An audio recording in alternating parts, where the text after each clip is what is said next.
Shalom, Tuhan Yesus sedang datang. Firman Tuhan pada hari Jumat tanggal 31 Juli 2022. Yang sama dalam firman Tuhan 1 Yohanes 3 ayat yang pertama hingga ayat yang ke-20. Demikianlah firman Tuhan. Ayat pertama, lihatlah betapa besarnya kasih yang dikurniakan Bapa kepada kita, sehingga kita disebut anak-anak. Dan memang kita adalah anak-anak. Karena itu dunia tidak mengenal kita, sebab dunia tidak mengenal kita. Ayat ke-24, barang siapa menuruti segala perintahnya, ia diam di dalam Allah, dan Allah di dalam dia. Dan demikianlah kita diketahui bahwa Allah ada di dalam kita, yaitu Roh yang telah dikaruniakan kepada kita. Demikianlah firman Tuhan.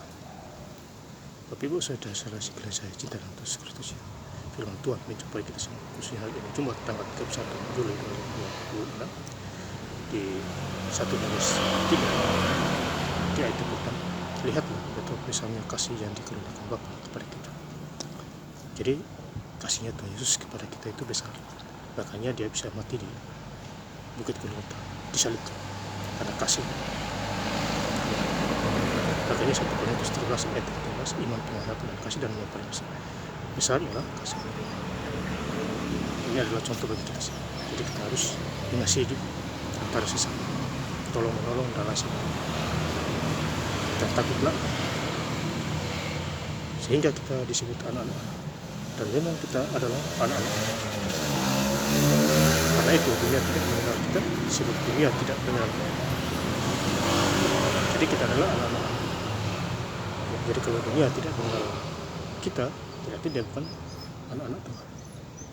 Dia masih berhubungan dengan dunia kegelapan. Dia terang menguasai kegelapan, bukan kegelapan yang menguasai terang. Yohanes 1 ayat 3. 1 Yohanes 3 ayat 3. Karena itu setiap orang yang tetap berada di dalam dia tidak berbuat dosa lagi. Jadi kalau kita hidup di dalam Tuhan, kita tidak berbuat dosa lagi. Hidup di dalam Tuhan. Setiap orang yang tetap berbuat dosa tidak melihat dan tidak mengenal dia. Jadi kalau ada orang yang suka mencuri, berbuat dosa, iri dengki, berarti dia tidak mengenal Tuhan. Berbuat jahat dan sebagainya. Artinya dia tidak kenal Tuhan. Ya, dan orang-orang seperti itu, ya mohon maaf, hidupnya hancur atau binasa. 1 Yohanes 3 ayat 7, anak-anakku, janganlah membiarkan seorang pun menyesatkan kamu. Karena siapa yang berbuat kebenaran adalah benar, sama seperti Kristus adalah benar. Jadi kita harus berbuat kebenaran, sama seperti Tuhan. Tidak pernah berbuat dosa. Tetapi orang-orang pada zaman itu, mereka menyalibkan dia. Ya, Pontius Herodes, Pontius Pilatus, dan orang-orang ini. Inilah kita harus bersyukur kepada Tuhan. Seharusnya kita sudah mati hari ini, tetapi dia masih memilih kita supaya kita hidup sampai hari ini. Jangan kasih kita kesempatan. 1 Yohanes 3 ayat yang ke-8.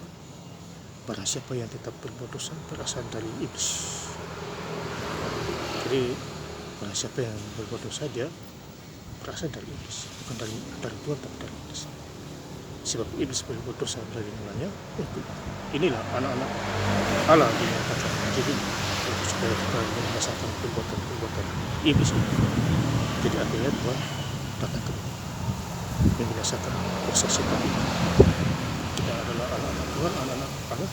Kita harus mengusir roh-roh jahat ya, supaya dia tidak mengganggu kita, keluarga kita, dan sebagainya. 1 Yohanes 3 ayat yang ke-12. Bukan seperti Kain yang berasal dari si jahat dan yang membunuh adiknya. Dan apakah sebabnya ia membunuh? Sebab segala perbuatan yang jahat dan perbuatan adiknya. Jadi Kain itu berasal dari si jahat.